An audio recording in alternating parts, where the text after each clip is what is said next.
Et cette fois-ci, on va passer à la cuisine parmi les nouveautés à vous présenter. Donc, présentation d'ouvrage avec Mayata Smith, avec son dernier livre de cuisine, Mehareka. Donc, quel type de recette contient ton livre, Mayata? Alors bonjour à tous, donc je me présente. Oui, vas-y, présente-toi d'abord, bien sûr. Pour les personnes qui me connaissent déjà, je suis Mayata ou tout simplement je me fais appeler Mahé. J'ai mon émission Mehareka en télévision et également radio depuis quelques années maintenant. Et j'ai la chance et le plaisir de vous présenter mon livre de cuisine cette année. C'est vrai que j'ai pas jugé utile de te présenter tellement tout le monde te connaît de bas. Je me suis dit que c'était une évidence. Pas forcément. Oui, bah oui, t'as raison. Sait-on jamais. Exactement. Donc, beaucoup vont reconnaître certainement ma voix parce que bien sûr. C'est ce qui les interpelle en premier parce qu'ils m'entendent à la radio le matin dans la circulation, 5 fois par jour même, ça doit être saoulant à un moment donné.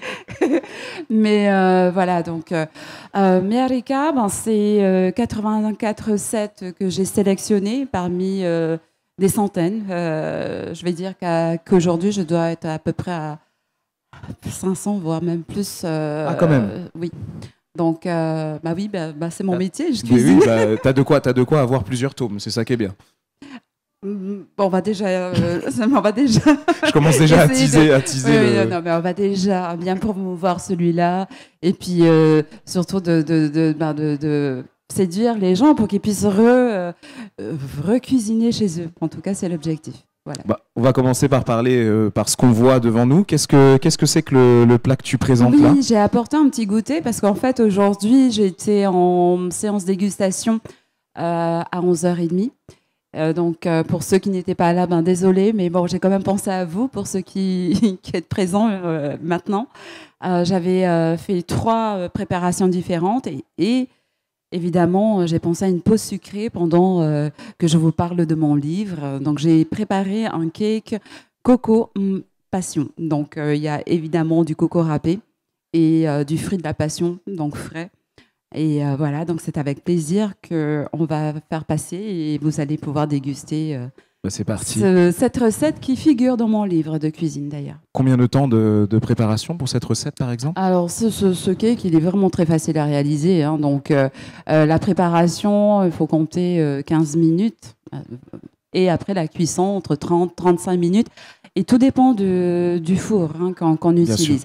Donc si c'est un four à gaz ou électrique, donc il y a plusieurs paramètres qui font que la cuisson, elle peut prendre un peu plus de temps. Mais bon, en moyenne, c'est entre 30 et 35 minutes. Ça sera toujours dans ces eaux-là, quoi.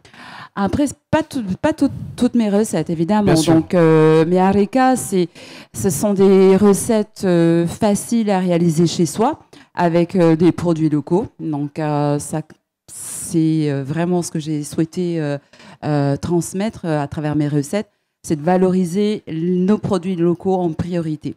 Mais grâce à mes voyages et grâce aussi à mon envie de découvrir les saveurs du monde, j'ai réussi en fait à combiner nos produits locaux avec des saveurs d'ailleurs. Donc toutes les recettes ne font pas que 30 minutes, mais je vous rassure, même quand ça dure plus d'1 heure, c'est souvent des plats cuits au four, donc ça prend plus de temps, mais ça reste très facile à réaliser. Donc voilà. Quelle a été, est-ce que la sélection des plats, des recettes que tu as choisies pour ce recueil ont été difficiles? Sur quel facteur tu t'es basé pour faire ta sélection?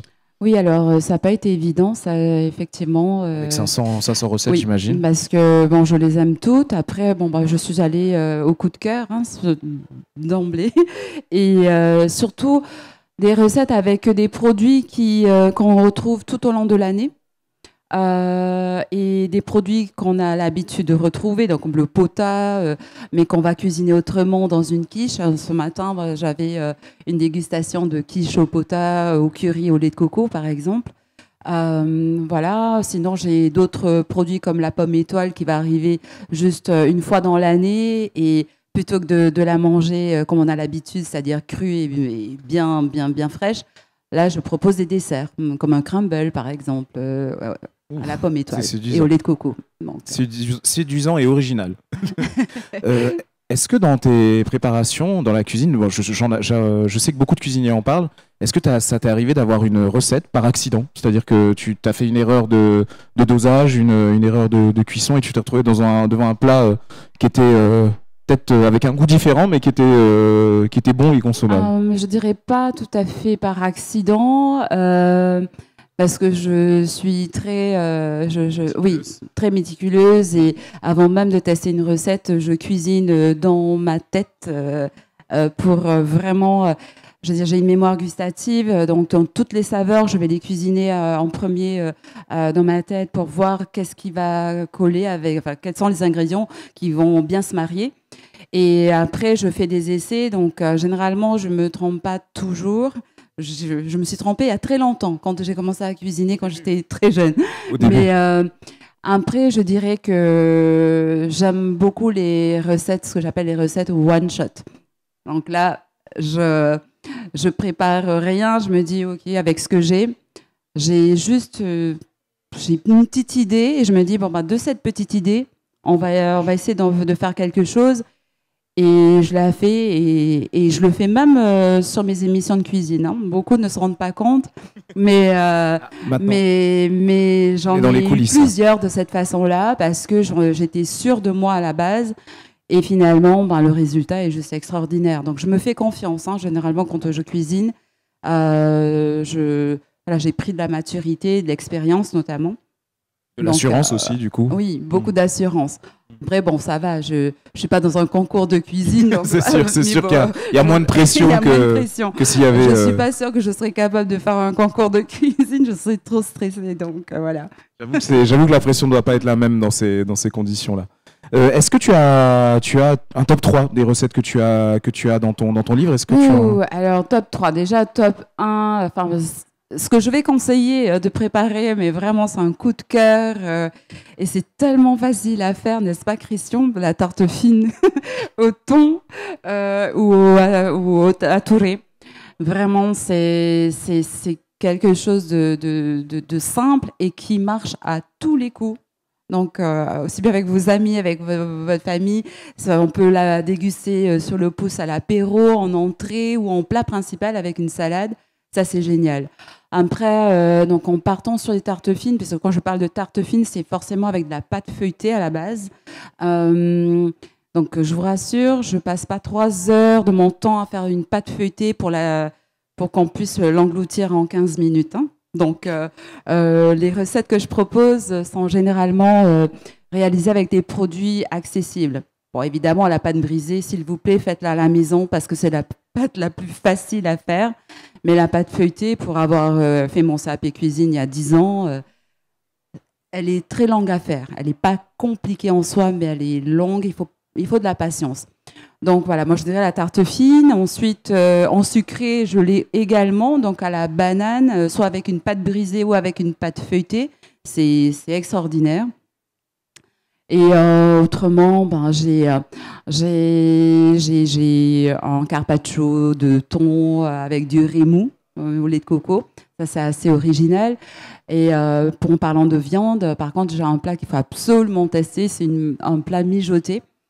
C'est de l'agneau avec de la mangue. Donc, c'est façon tagine, mais il y a de la mangue, il y a du coco. Il y a beaucoup d'épices. Moi, j'aime beaucoup les épices et les herbes aromatiques, donc mes plats sont généralement riches en saveurs. Donc voilà. Donc voilà, s'il fallait citer des plats, ben, je pense ça fait déjà une petite sélection à l'intérieur. Oui. Mais bon, je les aime toutes. Hein, donc oui, bien sûr. Comme tu disais, c'était des coups de cœur. Tu les as sélectionnés sur 500 recettes, donc j'imagine bien. Comment ça se passe justement quand tu conceptualises un nouveau plat, une nouvelle recette? Comment s'exprime ce processus? Et tu te lèves un matin et tu te dis, tiens, aujourd'hui, ça va être ça? Alors, généralement, je rêve cuisine. Ah ouais. Carrément. Oui, oui. Non, mais sérieusement. Ta vie est cuisine. Toutes les pièces de la maison sont des cuisines, en fait, même la chambre à coucher. En fait, c'est parce que en dehors de... Bon, là, je sors mon livre, mais à côté de ça, toutes les semaines, je suis en tournage chez moi pour mes émissions de cuisine. Et donc, forcément, c'est mon lieu de travail, donc je suis constamment en train de penser à la cuisine. Et je passe mon temps à également... parcourir les différents magasins de la place et des différentes communes pour voir quels sont les produits qui sont disponibles à un moment donné, enfin, au moment où je vais tourner. Donc voilà, systématiquement, j'ai des recettes en tête, mais c'est quand je vois les produits, en fait, que ça... Okay, c'est là que ça fait le déclic. Voilà, j'ai déjà des idées. Je travaille sur mes idées un petit peu avant pour pouvoir toujours innover, mais je reste... je donne la priorité aux produits locaux, donc ça, c'est sûr. Mais après, dès que je vois les ingrédients, c'est là que je décide de ce que je vais faire. Donc, généralement, quand je fais mes courses, je prends un temps fou dans les rayons parce que je suis en train de cuisiner en même temps dans ma tête. C'est mieux que tu ailles seul, du coup. Oui, mais bon, ceux qui m'accompagnent et celui qui m'accompagne très souvent, enfin mon fiancé, bah non, il se plaint pas. D'accord. Bah, en même temps, c'est lui qui mange après, donc. Ouais, c'est vrai. Du coup, qui sont tes bêta-testeurs, j'imagine, ton mari en général. Est-ce que tu fais goûter avant de valider une recette? Valider, pas forcément, ouais. Parce que comme encore une fois, je me fais confiance. Voilà. Je pars du principe qu'on ne peut pas plaire à tout le monde, mais j'ai confiance en ce que je fais. Donc, je trouve que mes accords sont justes. Après, bah, encore une fois, on ne peut pas plaire à tout le monde. Mais évidemment, je partage mes réalisations en famille, avec ma famille, mes voisins, beaucoup. On peut s'installer à côté de chez toi, du coup? Il y a des maisons libres? Mais en tout cas, ils sont très contents d'être mes voisins. J'imagine bien. Donc, ok, donc, écoute, ils sont chanceux, tes voisins, comme on le disait. Est-ce que... Attends, j'avais une question, et puis ça m'a déconcentré, cette histoire de voisins qui mangent chez toi. Ah oui, du coup, est-ce que tu as une préférence pour le sucré ou le salé? Enfin, qu'est-ce que tu préfères faire, du sucré ou du salé? Moi, je suis surtout salée à la base. Surtout salé. Quand j'ai passé mon CAP cuisine, même mon professeur me dit « Mais tu devrais poursuivre sur la pâtisserie ». J'ai dit « Je suis moins pâtisserie, je suis moins sucrée de base, en fait. » Mais j'aime beaucoup j'aime bien le sucré salé. Donc, il y a des saveurs que j'aime beaucoup mélanger, notamment avec des fruits. Ce matin, par exemple, à midi, dans la dégustation, j'avais une salade un genre de taboulé revisité, mais aux saveurs exotiques. Et il y avait des légumes, des fruits, une combinaison de légumes et fruits, des herbes aromatiques, une vinaigrette au gingembre, fruits de la passion, un petit poisson juste saisi à la nette et puis une léchette de lait de coco à la fin. Donc voilà, c'était vraiment une préparation qu'on peut d'ailleurs retrouver dans mon livre, mais avec du quinoa. Mais ça représente bien ma façon de cuisiner et de valoriser nos produits. Et c'est vraiment une cuisine colorée, parfumée, riche en saveurs. Voilà, donc, Je retiens que personne ne m'a laissé une part. Merci. Merci les gens. Mais comment t'es tombé dans la... Je serai là demain. Ah bah ok, on verra ça demain du coup. Comment tu es tombé dans la cuisine? Est-ce que c'est quelque chose que tu as toujours voulu faire? Tu savais que c'était vers ça que tu te dirigeais ou il y a eu un déclic? Alors, en fait, toute petite, moi j'ai eu la chance d'être entourée d'une grande famille, puisque on est 8 enfants, de la même maman et du même papa. Non, mais on se ressent même pas que parfois. On se pose des questions. On se pose des questions. Mais on a tous grandi dans une famille où la cuisine a toujours été importante. Et moi, évidemment, la première personne qui m'a inspirée, généralement, derrière un chef cuisinier, il y a une grand-mère ou une maman. C'est vrai, en Donc plus. moi, c'est ma grand-mère paternelle en premier. Il y a aussi ma maman pour le côté sucré. Et une de mes grandes sœurs qui vit aux États-Unis, d'ailleurs. Si elle a la chance de voir le live du Tennessee, on verra. Mais Tati Lolo, c'est pour toi. Donc, elle est devenue mon mentor et voilà, donc moi j'ai grandi comme ça, j'ai toujours été sublimée par la cuisine de ma grand-mère et j'ai toujours voulu faire comme elle en fait. Et toute petite, très jeune déjà, je me disais mais voilà, c'est ça que je vais faire à ma retraite. Je vais pas m'arrêter de travailler, mais je vais vivre de ma passion. Donc c'est pour ça que je me suis reconvertie à 10 ans pour préparer ma retraite en faisant ce que j'aime le plus. Voilà. C'est une jolie histoire en tout cas. Est-ce que tu as atteint tous tes objectifs? Est-ce que tu aurais un rêve lié à la cuisine encore? Qu'est-ce que tu voudrais faire encore? Je pense que comme toute personne qui veut devenir chef, parce que moi je m'attendais pas à être, je l'ai été dans des restaurants, mais je suis surtout auteure et animatrice de mon émission. Mais évidemment que mon rêve, c'est d'avoir mon établissement. Je m'en doute. Ouais. Voilà. Même une chaîne. Pourquoi ne pas avoir beaucoup d'ambition? Mais quelque chose qui me ressemble. Oui, bien sûr.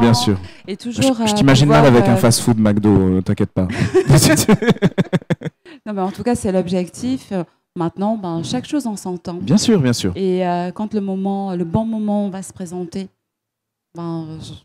tu saisiras l'opportunité. Je pense que vous le saurez. Merci en tout cas. On va passer aux questions justement. Je vois qu'il y a déjà un micro qui est là-bas. Oui, moi j'ai une question. Il y a quelque chose de très intéressant dans les produits que tu travailles. Donc les produits locaux, on a toujours tendance à penser que c'est du potas, mais il y a aussi beaucoup de poissons. Poissons et pas que du thon. Et c'est vrai que on a tendance à standardiser le poisson et manger du thon, alors qu'il y a plein d'autres poissons. Tu parlais du hatoulet tout à l'heure, mais d'autres. D'où est-ce que tu tiens ça? Et je pense que c'est très important parce que il y a plein de gens aujourd'hui éthiques qui n'ont même plus accès aux poissons de lagon. Et on perd l'habitude de les cuisiner, de les manger, alors que il n'y a pas que le thon dans la vie, j'allais dire. Exactement. Donc, je suis tout à fait d'accord avec toi. Merci, Christian, pour cette question. Donc, sur ce premier livre, j'ai sélectionné des recettes avec du poisson qui est accessible à tous. Donc, il y a du thon, il y a du haoura, il y a du hatouré, donc du chinchard. Mais sur ma page Facebook ou même à la télé ou en radio, je propose d'autres recettes avec des poissons du lagon. Donc, je pense que moi, j'ai grandi à Moorea. Il y a très longtemps, j'y suis née, j'y ai grandi. Donc, on a vécu de la pêche et de notre fa'apu. Donc, vraiment, on avait des produits frais tous les jours. Et le poisson, on allait le pêcher, on l'écaillait, on le vidait et on le cuisinait aussitôt. Donc, c'était nos repas au quotidien. Et effectivement, je me rends compte qu'aujourd'hui, beaucoup de Polynésiens n'ont plus l'habitude de manger ces poissons.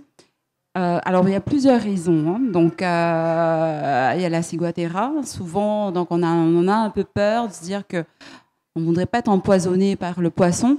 Mais il y a aussi la facilité. On se dit, oh non, il y a trop d'arêtes. C'est dommage parce que ça donne tellement de goût. Et moi, je mange le poisson à la polynésienne avec les doigts, mais il n'y a plus rien après sur les arêtes. Donc, évidemment. Mais oui, donc moi, j'aimerais bien... J'essaie de plus en plus de valoriser les produits de la mer et pas qu'avec du thon ou avec des poissons. En plus, par ailleurs. Oui, j'ai des algues dans celui-là, oui, effectivement. Donc, j'ai même eu la chance cette année de pouvoir cuisiner, pas du troca, c'était du burgo, donc de tautira, puisqu'il y a des saisons où ils autorisent la pêche. Et moi, ça faisait très longtemps que j'en avais plus mangé. Alors j'étais vraiment très contente de pouvoir en préparer. Après, quand on a du vana, bientôt aussi je proposerai des recettes avec nos produits. Donc le korori, ça j'en propose déjà dans le livre également. Savoir que c'est quand même le korori, par exemple, c'est pas un produit qu'on a eu l'habitude de manger sur Tahiti. Donc c'est arrivé bien plus tard. Donc aujourd'hui, on le déguste souvent, soit en carpaccio, soit au taioro. Je propose d'autres façons de le cuisiner. D'autres alternatives. Voilà. Exactement. Est-ce qu'il y a encore des questions? Est-ce que quelqu'un veut faire une intervention? Non. Je pourrais peut-être répondre à une question que je vais poser. Vas-y, pose-toi ta propre question, tu peux aussi. Parce que souvent en cuisine, ils se disent ouais, mais bon, on est à Tahiti, le budget et tout, ça coûte cher. Alors, sincèrement, pour tout ce que je propose, et ça c'est parce que je le vis au quotidien quand je fais les courses, et que je les achète véritablement pour le nombre de personnes que j'annonce. Quand j'annonce une recette pour 4 à 6 personnes, je ne réalise pas une assiette. Je le fais pour de vrai. Parce que ça me permet déjà de vérifier au mieux les prix. Et puis, j'ai aussi la possibilité de le partager avec mes voisins, par exemple. mais je propose des recettes avec toujours un budget correct. Donc, on dit souvent que on n'arrête pas de dire que la vie est chère. Mais sincèrement, c'est pas tant les prix qui posent problème aujourd'hui en cuisine. Moi, je pense que c'est le manque de temps c'est le manque de temps pour cuisiner. Si on se remettait un peu plus à la cuisine, vous verrez que cuisiner des produits frais, c'est pas plus cher qu'un McDo. Sincèrement. Il faut juste reprendre des bonnes habitudes, arrêter de courir au final, réapprendre un peu. C'est une organisation, ça j'avoue, c'est sûr. Mais ça change la vie. Donc pourquoi ne pas faire cet effort-là pour manger mieux et manger sain? C'est vrai. Alors une autre intervention? Ah, c'est bon, j'ai un assistant aujourd'hui. Parler du korori. Quelles sont les autres façons de faire le korori que tu fais? Tu seras obligé d'acheter le livre.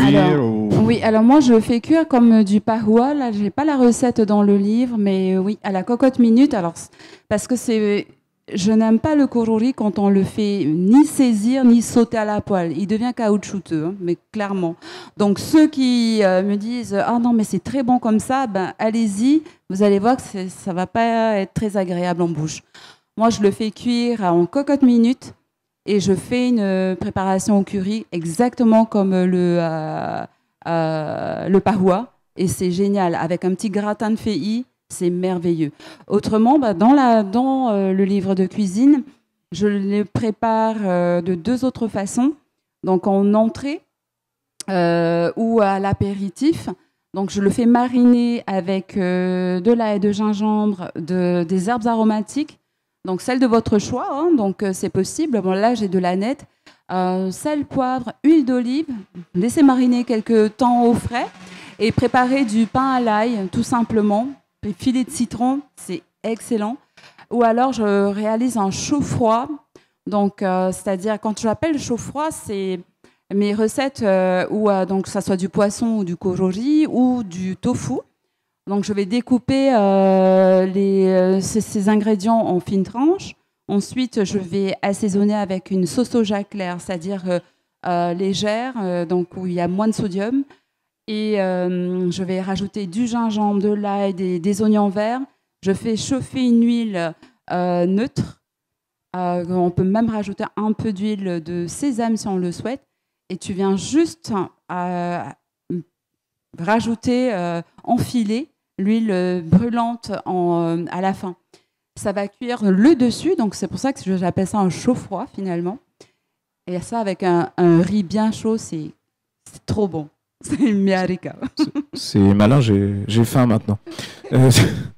Alors, est-ce qu'il y a encore une intervention? Non? Écoute, est-ce que tu as quelque chose à ajouter avant qu'on clôture cet échange? En tout cas, je vous remercie pour votre attention. Merci d'avoir été là pour m'écouter.